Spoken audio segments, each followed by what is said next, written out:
There we are. Hi. Hello, everyone. Welcome, welcome. Come on in. Thank you for joining me.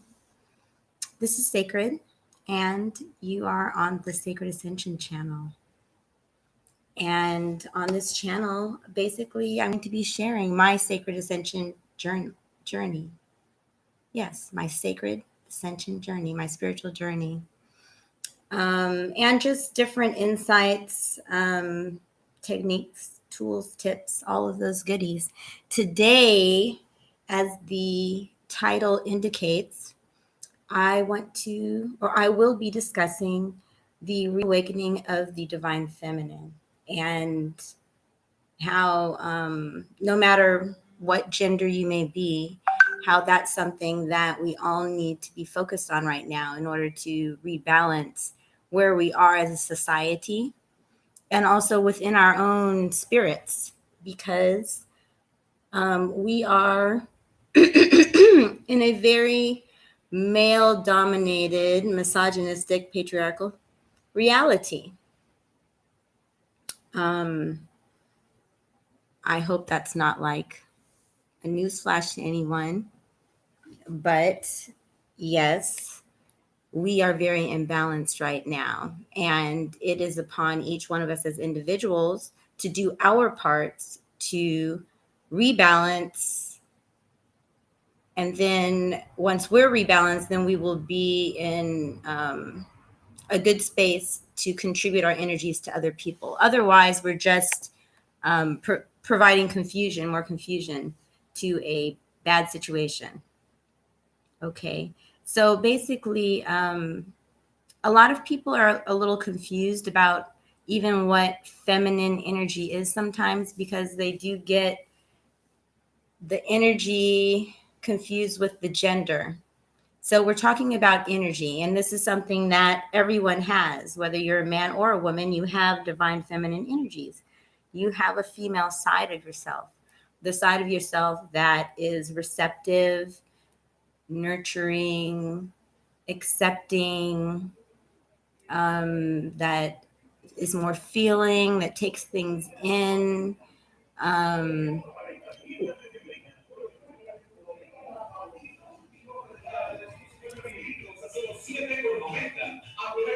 Mexico. Hey, hey, hey. Yes, they have those kinds of adverts all the time driving around. I love it. So, anyway, as I was saying, that people get it confused, the gender versus the energy. And no matter what gender you are, you have a feminine energy inside of you. And really, I mean, if you look at all of creation, everything can pretty much be um, put on a scale between the two polarities of feminine and masculine. So, extremely feminine means that you are completely passive and you just take in whatever's around you, like typically what an empath would be. Um, and that is your way of dealing with the world, is kind of being receptive to it.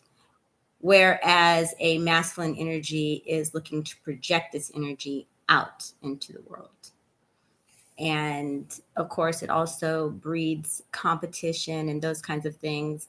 And then it can get like extremely crazy and abusive, like what we're dealing with right now, when it's completely out of whack and, macho to the nth degree.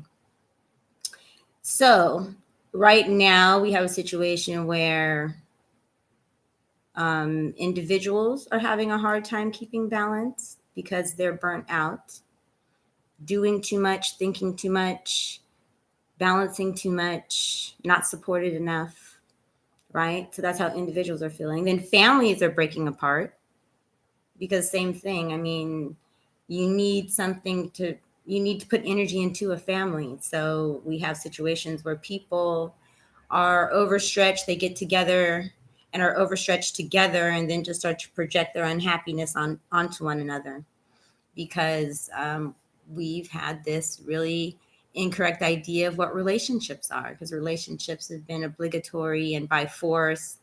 It's been ownership, the whole husbandry thing. That's also a term that people use for taking care of animals. So, you can be a husband for an animal too. And in the whole lordship idea, it's all about ownership and hierarchy and all of those things. And so we've reached a peak right now where we can't continue. Society cannot continue as it has gone on. And so we really have to think of how to be different, or we really have to explore. Maybe, let me say, think is something that we need to kind of get past, because we're really into studying and being intellectual and intellectualizing without really feeling and integrating and changing from certain understandings, right? And I actually have a good example that happened to me today. I have a friend who is known to be a very sensitive person, who has traveled to Mexico, like myself, by himself. And today he contacted me because he was very frustrated about his experience. He explained how he's very unhappy about certain things, that he needs to ask people for water. He can't get his own water where he's staying. As a tourist in a hotel, that's their rule. And he feels like the service is really bad, and his food came today cold, and he was like crying. He was upset. He had been having a hard time anyway, and so he felt like, he's far away from home and people are being mean to him. The service people were laughing at him once he complained about something, and he called me and he was very frustrated. He didn't know what to do. And so I heard him out, and I have a lot of compassion for that, because I totally understand what it feels like to be somewhere and feel like people don't care about you, and they don't know your life and they don't know your struggles, and they're assuming that you're okay, and they're treating you disrespectfully, and it's not okay. I understand that. But what I did have to explain to him was that, because this is where we are right now, okay?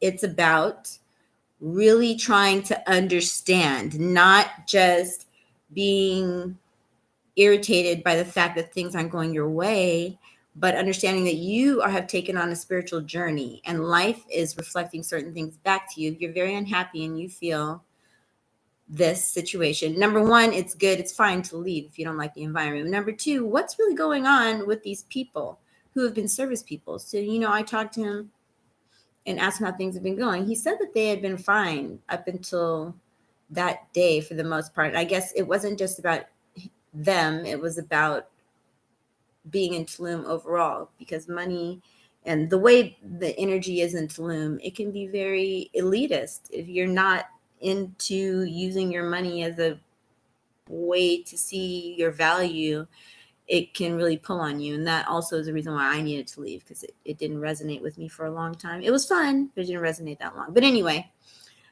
I digress. I asked him, I was like, well, do you tip them? Do you tip them? And he's just like, well, no, not really. I tipped them once, blah, blah, blah. He just wanted to get on. I was like, well, do you understand the fact that most of the people who are working in those hotels, their families are suffering right now, on a very serious level. They're not eating because of quarantine. People are really struggling, and the native people are not seen. In a place like Tulum, they're workers, they're silent workers, but they're working for money, and they live off of those tips. Whether you believe in tips or not, when you move around with people and you talk about caring about their plight, if you're living on their land and you know that their land is being disrespected and that they're being disrespected, and that you are there as a foreigner, and that they don't know you any different from any other foreigner who looks like you. Again, he's from London. He is a white man from London. Or from England. He wanted to, he wanted to make it clear he's not from London. He's from the suburbs, but he's from, England. And I was like, you have to understand that, like, you're like panicking and upset over those things, but to them, you look silly. Like, you look really silly because they're only there for the money. If you're not tipping them like for a week and you've been there, then yeah, your services will go down, especially if you're like trying to get them to serve you like, like they're not the owners. So like that's something that I had to tell him, that as a white man moving around in Mexico, number one, he needs to start to learn the language, and he needs to try to like talk to them like human beings, and not be so me focused once you come here, because even if you don't have that much money, you are a privileged person to even be traveling, like even if you don't conceptualize yourself as that in the world, you're extremely privileged.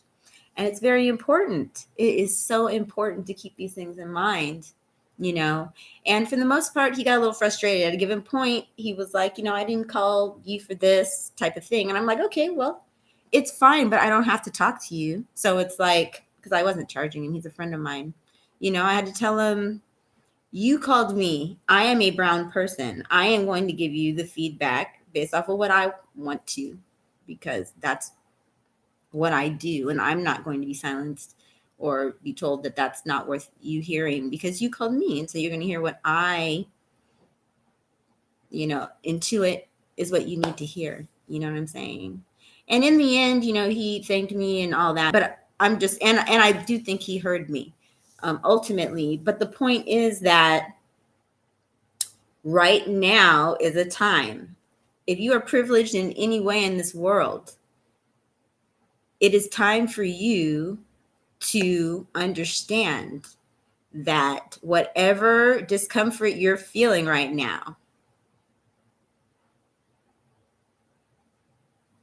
is a discomfort that people have felt for centuries, like around you. As you're moving around, there are people that have been around you who have been suffering that you have not noticed, right? So being in tune with your divine feminine is feeling, because it's like we've been living in a world that told us, don't see the homeless person on the street, don't notice those things, just keep inside of your little bubble and just keep it moving. Don't think of all the traditional people who have been raped and who are, their lands are still being pillaged right now and burned and all of those things, like the only way that these things can keep going in this world is if you separate yourself from them.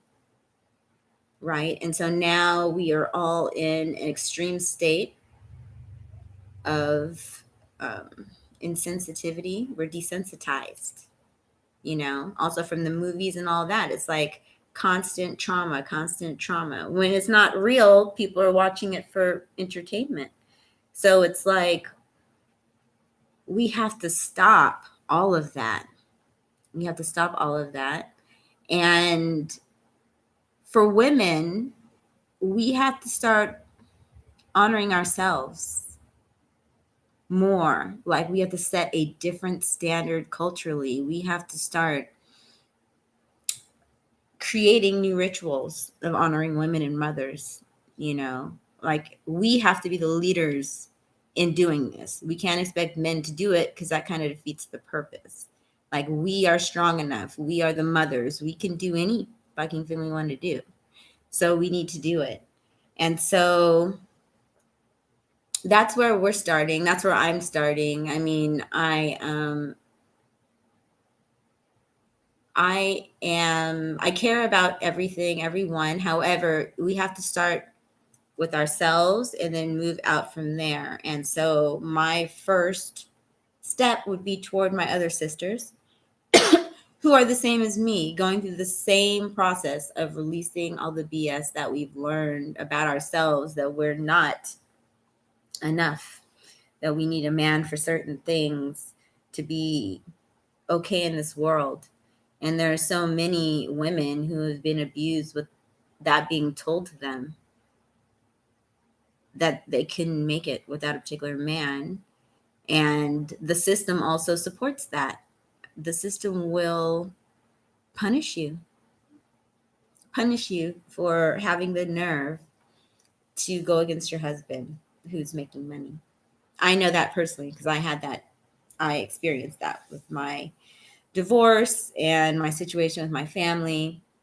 I experienced that firsthand, that because I wouldn't really play the game. I mean, I didn't even think I would have to prove anything because my children were getting straight A's. I was homeschooling them, and he hadn't been with us for 2 years. He had abandoned us, was living with another woman. But for me,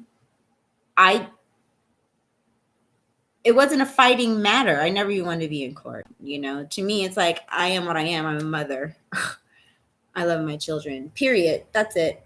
I'm not getting any briefcases. I'm not going to put on a suit and try to get real, like, I couldn't get into the fight at all. I had to accept it. I had to release. And again, I mean, that also is a female thing. Like right now, there's so much that we're not in control of, right? I mean, we can talk all day about different things. I'm not going to talk about serious politics at all. But whatever, is going on the world stage, we know that we're not in control of it. We can pray and we can do our part again within ourselves, but we're not in control of that. So it's really about releasing fear. Faith is also a feminine quality. Love, connecting to other people as a solution, caring. You have to create new ways of being. In a feminine worldview, human resource would be more valuable than any physical thing, right? People are so valuable.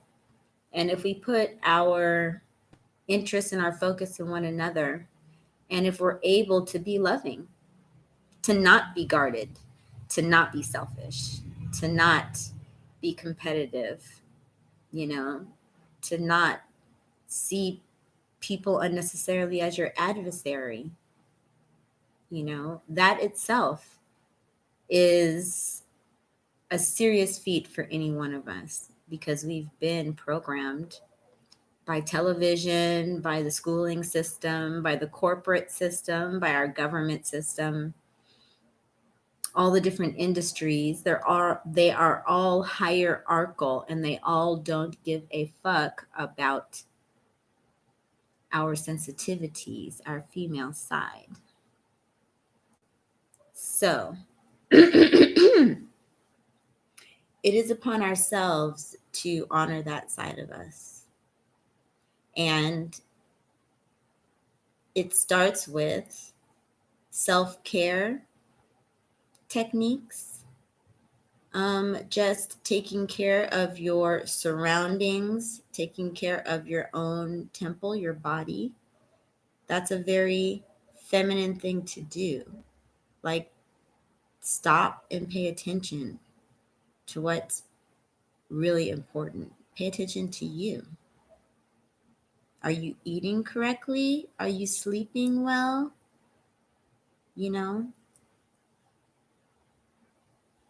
Life isn't, are you enjoying your life?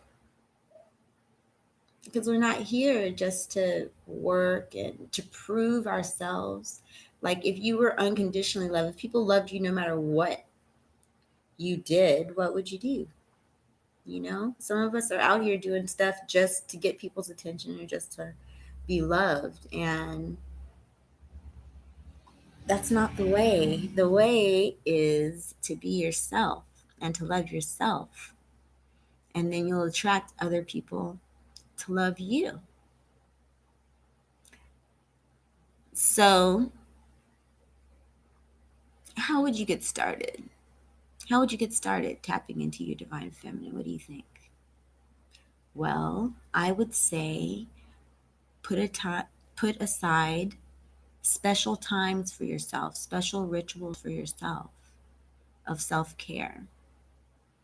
Things like getting massages, things like listening to sound therapy at nighttime before you go to bed or when you first wake up. Like, set like spiritual space, sacred space for yourself. Take time to, like, maybe one day a week where it's all about you and not to do work, but to honor yourself, to process things, to go into nature. That's something that has really, really helped me, and helped me to connect to spirit, because it's like you just have to listen well enough.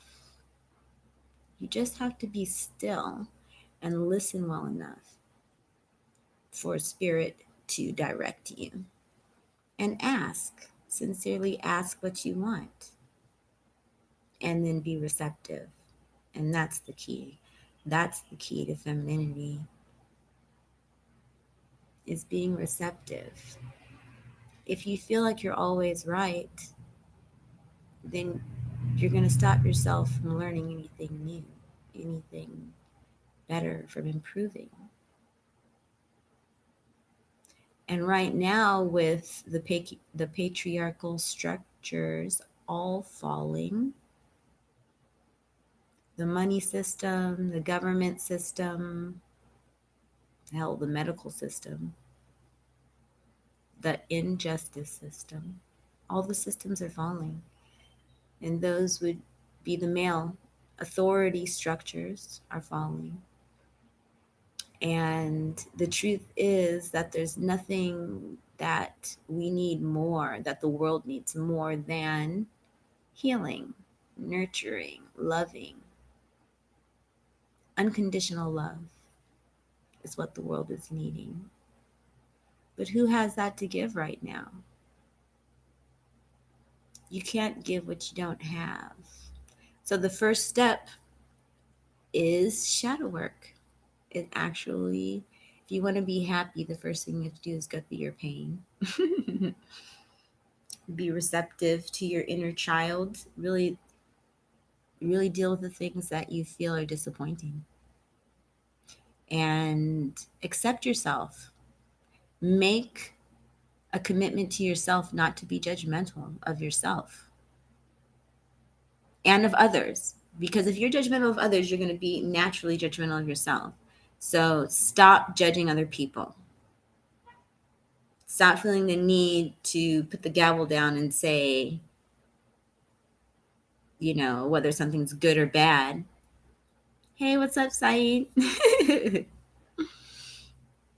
I'm talking about the divine feminine and how important it is for us all to work to develop right now, living in this incredibly imbalanced masculine world. I'm sure you know a little bit about that.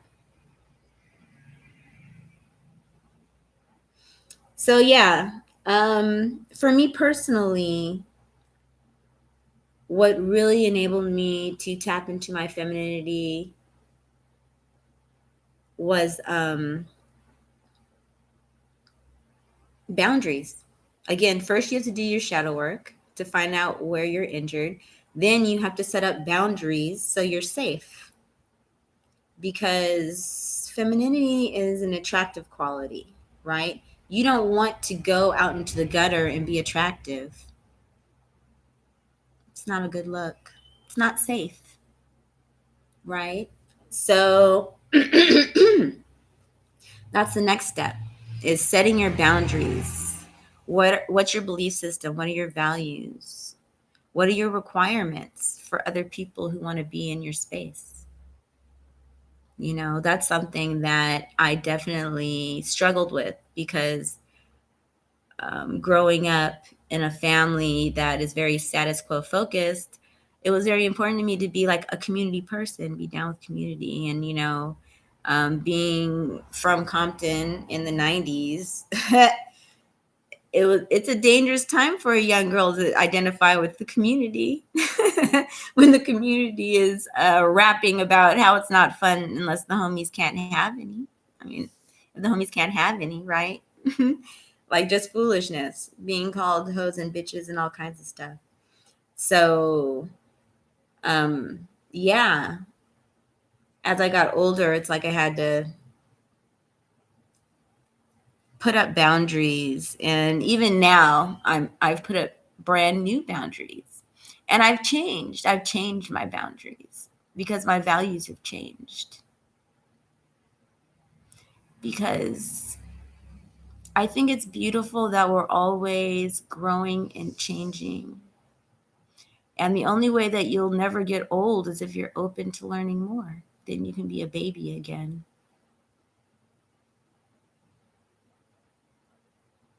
And again, that's a baby is a feminine quality. Being open and trusting in life, right? So for men, on the other hand, I guess like for women it would be one journey. And for men, as far as like exercising your female side, still self-care is number one.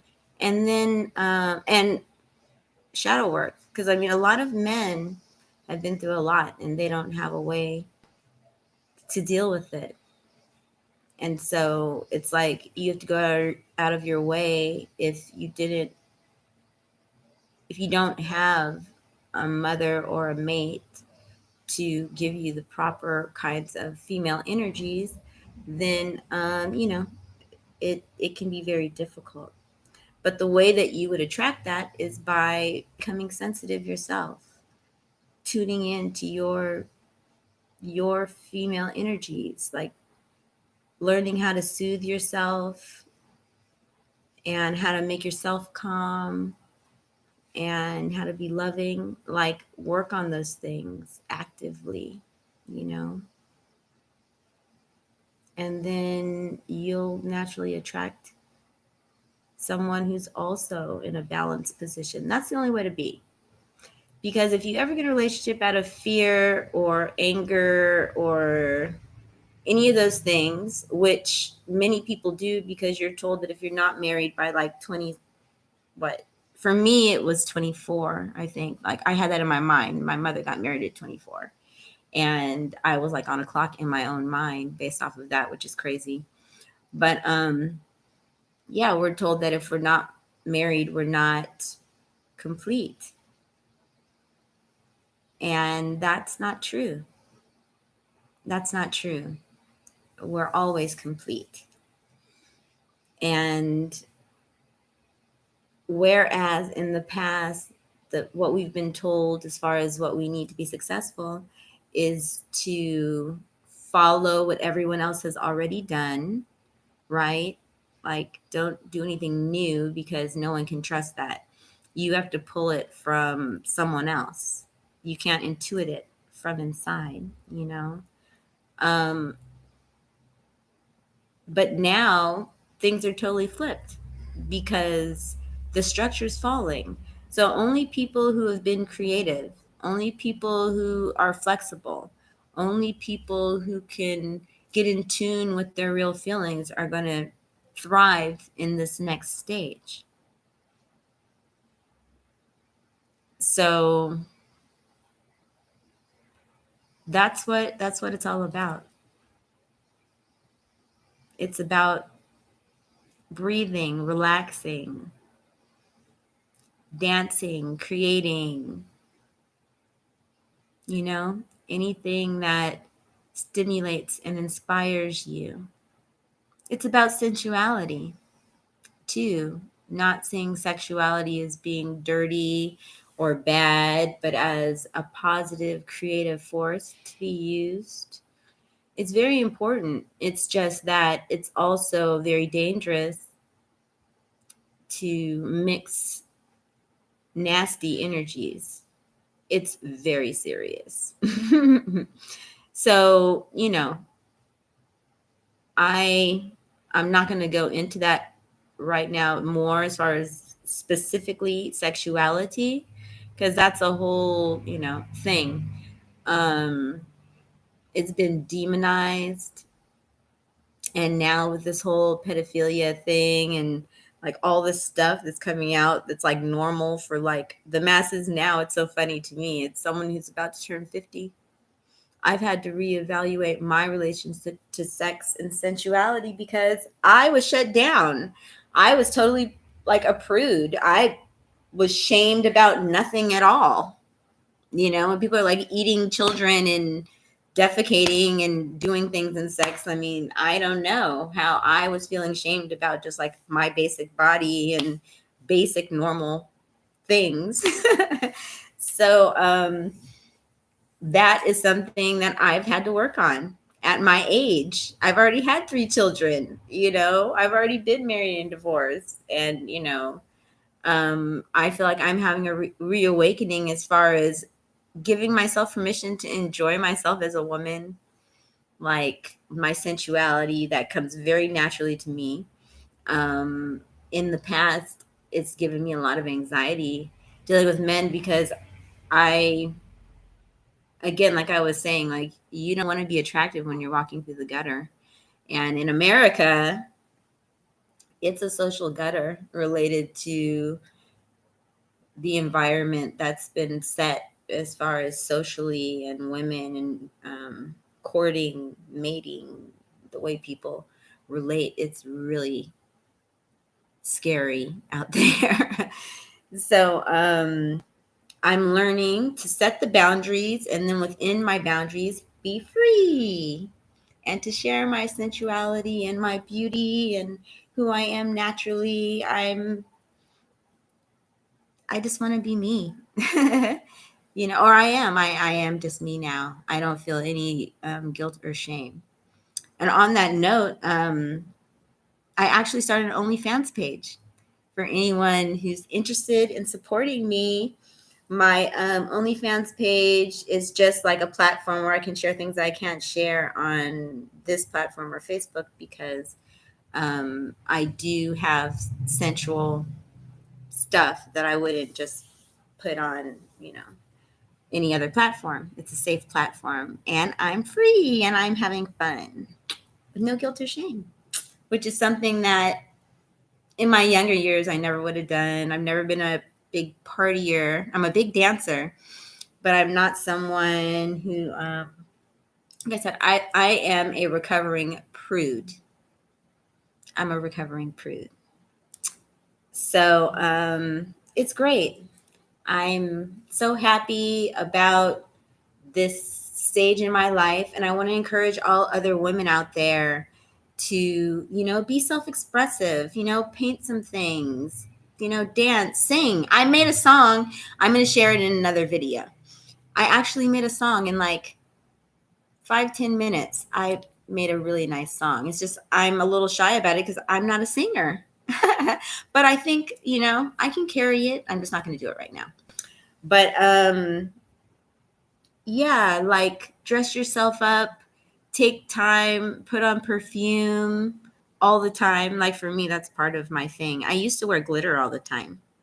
I used to wear a septum all the time. Like I used to wear a lot more jewelry. And I kind of wanted to get back to my natural self, not feel like I needed any bells or whistles.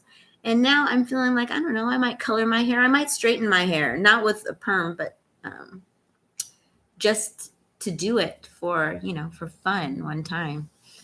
I'm just excited about being creative and not being afraid about being creative and not overthinking it because I know who I am. I know who I am. There's nothing for me to feel ashamed about. There's nothing for me to prove. I no longer hold the idea that to be a woman is to be a martyr. I expect to enjoy my life. I'm very important to me. I believe in selfishness in the sense of becoming full and then letting, your glass spill over with your happiness, not being needy and coming to people, begging them for something in exchange for, that's not the way. It's all about being beautiful and being thankful and being a vessel for light and for love, and to consciously keep those things in your focus, and to not allow the noise and the fear of the world that's around us to overtake you, to set those boundaries so that you have your space, and take over your life. Be happy by any means necessary. Don't let anybody tell you you're not worth it. It's like, once women really got into the workforce, they just decided that we didn't have the right to be feminine and beautiful anymore. But who are they?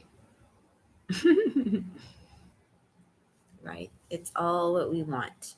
And so I think that's pretty much all I wanted to say. Let me see.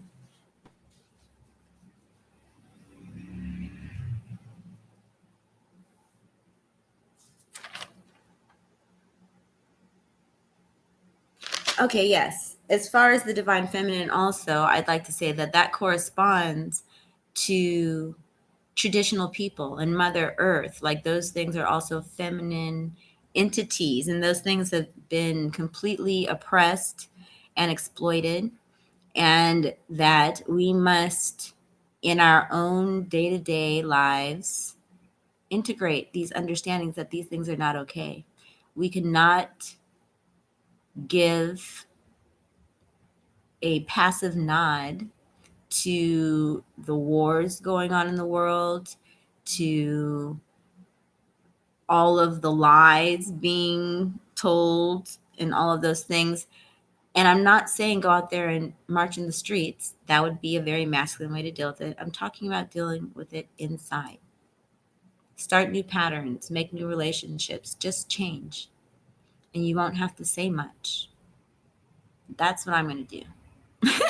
I mean, I'm going to share information, but politically, mum's the word. I'm going to show by modeling my example, just being who I am. So I think that's everything. Oh, no, it's not. I have 2 different channels that are dedicated actually to women. One is on Facebook, Wild Wise Women. I'll put it in the link below. Wild Wise Women with Y's instead of I's. So WYSE. No, WYLD, like that. Wild Wise Women. And then and that is just like for women overall. And I do retreats for women. So my next retreat that I'm planning is Valentine's. I'm so excited. A self-love Valentine's retreat for women. And it's really going to be focusing on ourselves and loving ourselves in a positive way, in paradise, like treating ourselves, getting massages and, photo shoots and cenotes and stuff like that. And then there is the MotherLoving Movement 2020, which is about changing our culture to love mothers more. Like, I want to create more understanding about how important mothers are, and how we come from a motherfucking society instead of a mother-loving society. So we want to start the mother-loving movement so we can have more mother lovers in the house.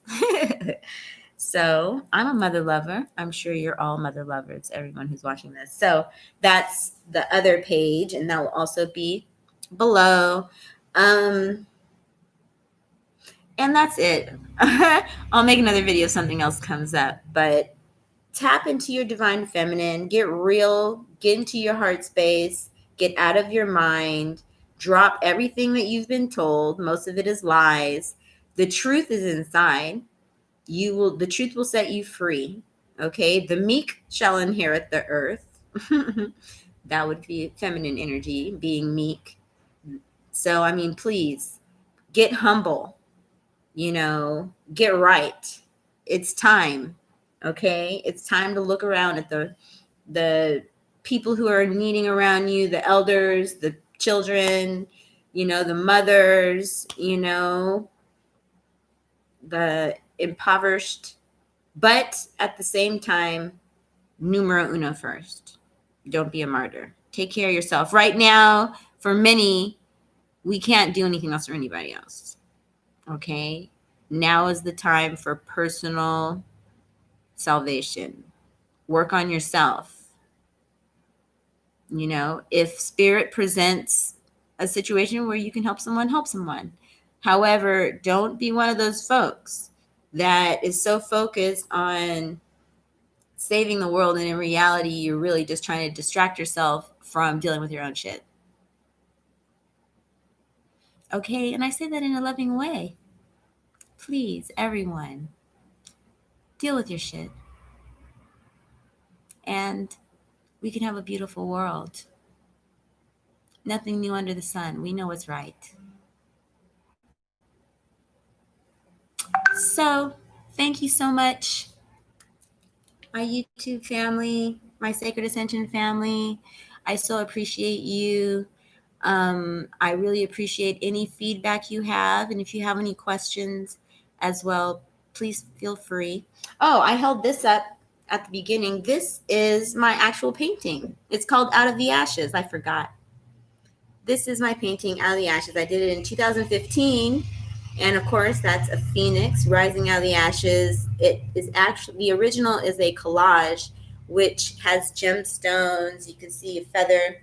That's a moonstone there. And this is a vanadinite crystal down here. And these women, there are 12 brown women who are celebrating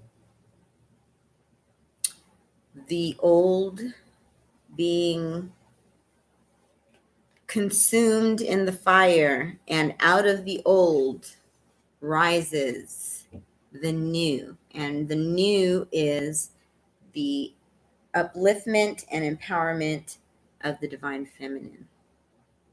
That's what it's all about. That's what it's all about. So thank you. Take care. Keep ascending.